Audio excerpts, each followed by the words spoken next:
안녕하세요. 이번 주는 5천 명을 먹이셨어요 라는 제목으로 마태복음 14장 13절에서 21절 말씀 함께 나누겠습니다. 오병이어 사건, 우리에게 너무 익숙한 그런 사건이죠. 작은 아이가 드린 보리떡 5개와 물고기 2마리로 예수님께서 남자만 5천 명이나 되는 큰 무리를 먹이신 사건입니다. 지금이야 먹는 게 흔해져서 우리가 배부른 것보다도 다이어트가 더 우리의 관심인 시대인지라 먹는 일, 또 사람을 먹이는 일, 크게 우리의 구미를 당기는 그런 사건은 아닙니다.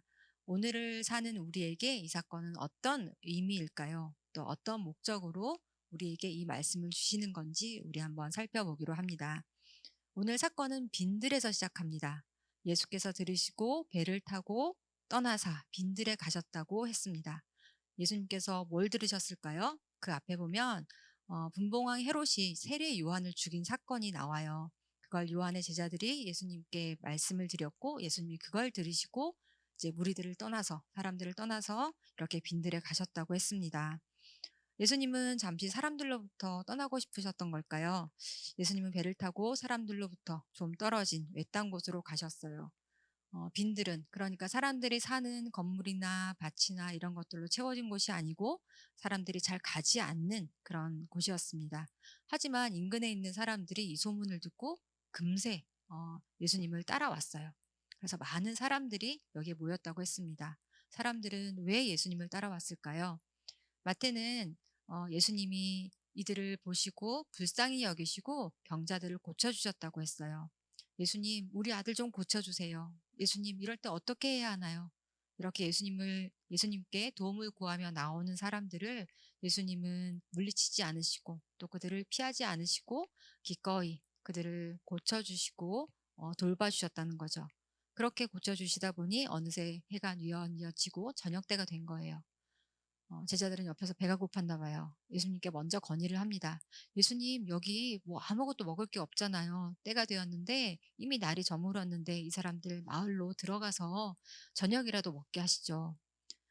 누가복음에서는 제자들이 있었던 이곳이 벳세다 근처라고 하는데요. 큰 도시도 아니지만 시간은 좀 걸려도 조금만 더 가면 갈 수 있는 거리에 이제 마을이 있었던 것 같습니다. 못 갈 거리도 아니고요. 또 무엇보다 이 많은 사람들이 온다고 미리 예약을 했던 것도 아니고 식사 준비를 한 것도 아니고요. 어떻게 이 사람들을 먹이겠어요? 매우 상식적이고 합리적인 그런 제안이었죠. 그런데 예수님의 대답이 뜻밖입니다. 갈 것 없다. 너희가 먹을 것을 주라. 저 같으면 예수님한테 찾아보지도 않고 이건 말도 안 됩니다. 라고 막 이렇게 항변을 했을 것 같아요. 그런데 지혜로운 사람들은 이런 항변을 하기 전에 근거를 가지고 오더라고요. 제자들도 확인해 봅니다. 역시나 그들이 가진 것은 물고기 2마리와 떡 5개. 그 많은 사람들이 모여 있었는데 사실 요거밖에 없었을까요? 더 있을 수 있었겠지만 다 합친다고 해도 이 사람들을 먹이기엔 턱없이 부족한 양이었을 거예요. 물고기 2마리에 1마리 더 합치나 떡 5개, 5개 더 합치나 이 5천 명이나 넘는 사람들을 먹이기에는 턱없이 부족한 그런 양이었던 거죠.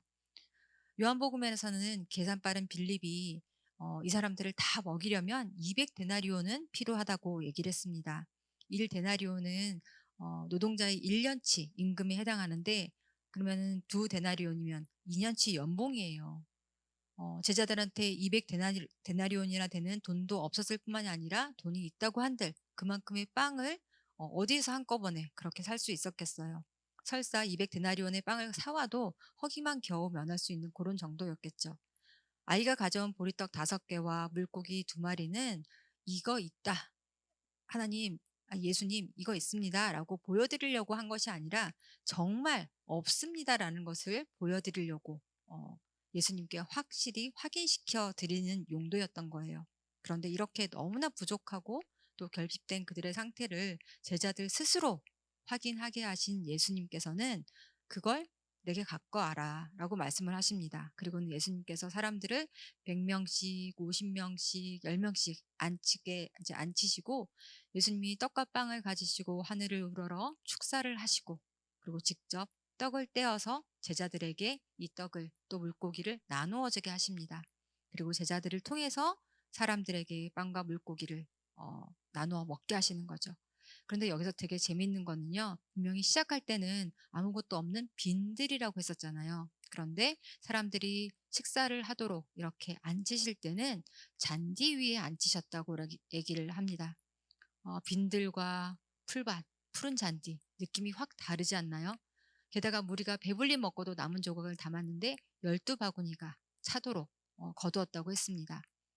우리가 가진 것과 또 우리가 가진 능력만으로는 정말 먹을 걸 구할 수 없는 그런 빈 곳이었고 결핍의 공간이었는데, 이제 자원을 구할 수 없었던 그런 광야가 예수님이 제공하시는 풍성한 잔치가 베풀어지는 푸른 풀밭, 생명의 장소가 되는 것이죠. 근데 이 본문 바로 앞에 헤롯 왕의 왕궁에서 벌어진 이야기가 있다고 했죠. 사실 그 왕궁에서도 호화로운 잔치가 열렸습니다. 그런데 그 호화로운 잔치에서는 무슨 일이 일어났나요? 헤롯은 원래 유대인이 아니었어요. 근데 로마 황제가 이제 이 사람을 잘 봐서 유대를 다스리도록 군봉왕으로 임명을 한 거죠. 그래서 늘 유대인들이 자신을 인정하지 못하고 자신의 권위가 존중받지 못하는 데에 자격지심이 있었고 늘 불안했어요. 자기 자리를 빼앗길까 봐. 그런데 그 이복 동생 빌립의 아내 헤로디아는 대제사장의 딸이었거든요. 그래서 그 헤로디아를 자기 아내로 삼으면 그래도 좀 권위가 서지 않을까 해서 그 헤로디아를 자기의 아내로 삼았던 거죠. 그런데 이것을 세례 요한이 비판을 하니까 세례 요한을 잡아 가둔 거예요. 근데 사람들이 무서워서 죽이지는 못하고, 그리고 있다가 헤로디아의 딸이 자기 마음을 굉장히 흡족하게 했죠. 그러니까는 와, 네가 원하는 거 뭐든지 말해봐라, 소원을 들어주겠다고 약속을 해버렸는데, 이 헤로디아의 딸이 세례 요한의 목을 베어달라고 한 거죠.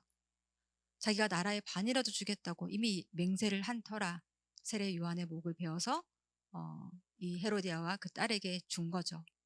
헤롯의 궁에서는 잔치가 열렸는데, 이 화려한 잔치에서는 소수의 권력을 가진 자들의 탐욕을 채우기 위해서 결국 무고한 생명을 앗아가는 것으로 끝이 납니다. 그런데 이 빈들에서는 5천 명 이상의 사람들이 배불리 먹고도 12바구니나 남는 그런 진짜 풍성한 잔치가 벌어지는 극명한 대조를 이렇게 보여주고 있는 거죠. 이 이야기를 기록한 마태가 하고 싶은 이야기는 뭐였을까요? 누가 진정한 왕인가? 자신의 자리를 지키기 위해서 사람의 생명을 빼앗는 헤롯 왕이 진짜 왕인가? 우리를 불쌍히 여기고 줄인 그들을 먹이고 돌보시는 예수님인가? 마치 출애굽 후 광야에서 만나와 메추라기로 백성들을 배불리 먹이신 것처럼 예수님은 예수님께 나오는 자들을 긍휼히 여기시고 먹이시는 우리의 왕이십니다. 그리고 우리는 배고픔을 통해서 우리가 창조주께서 주시는 선물, 타인이 주는 선물에 의해서 살아가는 그런 피조물임을 기억하게 되는 거죠. 하나님이 우리의 왕이심을 이 배고픔과 또 그 배고픔을 채워주시는 예수님의 기적을 통해서 우리에게 알려주고 있습니다. 나아가 예수님은 당신의 몸을 우리에게 주셨죠. 광야에서 만나를 먹은 사람들은 다 죽었지만 하늘에서 내려온 진짜 만나, 그 생명의 떡이 되신 예수님의 피와 몸을 함께 먹은 자들에게는 영원한 생명을 주신다고 약속하시고 우리에게 그것을 나눠주셨습니다. 이 은혜를 우리 눈으로 보고 확인하고 맛보는, 경험하는 시간이 바로 성찬식인 거죠. 왜 처음에 예수님께서 제자들에게 갈 것 없다 하셨는지 이제 아시겠죠? 예수님이 주시니까요. 예수님이 공급하시는 것을 우리 제자들에게 나누어 주게 하십니다. 그래서 예수님은 우리에게 주라고 말씀하시는 거예요. 우리에게는 사실 줄 게 없습니다. 예수님, 우리를 불쌍히 여기시고 제게 있는 작은 경험, 지식, 물질 참 내놓기에 보잘것없고 정말 초라한 보잘것없는 것이지만 예수님께서 이걸 사용해 주세요 라고 예수님께 맡길 때 우리에게 있는 이 보잘것없는 것들이 예수님 손에 의해서 놀라운 하나님의 도구, 또 자비로우시고 은혜로우신 우리 왕 예수님이 우리에게 은혜를 베푸시고 우리를 돌보시는 놀라운 기회가 되는 거죠. 너희가 먹을 것을 주라. 특별할 것도 없고 또 내놓기에 참 보잘것없는 우리가 가진 떡 5개와 물고기 2마리를 내어 드릴 때 우리가 생각지 못하는 하나님 나라의 풍성한 그런 잔치상 앞에 함께 우리가 앉게 될 줄 믿습니다. 것을 믿고 우리 모두 그 자리에서 함께 만나고 다 함께 기뻐하는 우리가 되기를 소망합니다. 주신 말씀 가지고 함께 기도하겠습니다. 나는 생명의 빵이다. 내게로 오는 사람은 결코 줄이지 않을 것이요. 나를 믿는 사람은 다시는 목마르지 않을 것이다. 예수님은 우리가 가진 작은 것마저도 우리만 갖고 있는 게 못마땅해서 그마저 빼앗으려는 분이 아닙니다. 너희가 주라는 주님의 도전에 우리가 기꺼이 기쁜 마음으로 반응하여 이번 주일도 우리 예꼬들 예수님의 풍성한 생명의 말씀을 먹고 함께 하나님의 잔치에 참여하는 복된 시간이 될 수 있도록 우리를 긍휼히 여겨 주옵소서. 예수님의 이름으로 감사드리며 기도합니다. 아멘.